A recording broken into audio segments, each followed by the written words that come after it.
watching The Wash Daily.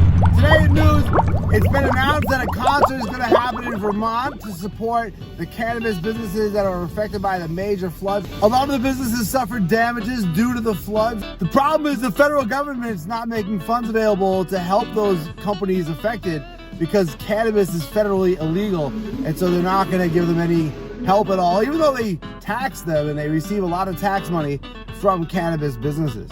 The concert is going to be in Cabot, Vermont, and it's going to be mid-September. A number of bands have already signed up to play, but they're looking for more artists to come and help out the Vermont cannabis companies.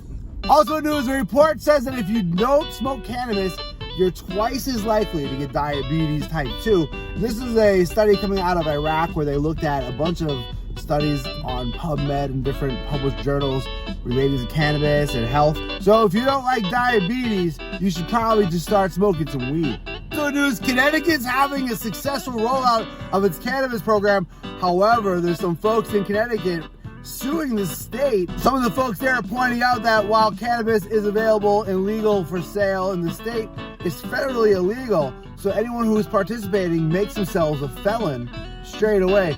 So what they're saying is anybody who's participating in cannabis program in Connecticut is wittingly becoming a federal felon. They're saying if the federal law says no cannabis, we don't want to have cannabis here in Connecticut. But the lawsuit's been filed and who knows what's gonna happen. But Luke Scarmazzo was legally selling cannabis until he made a rap video and then he was put on federal charges. He's been a number of years, even though he was recently let out of prison. He was in prison for a long time and he was selling legal cannabis in his state.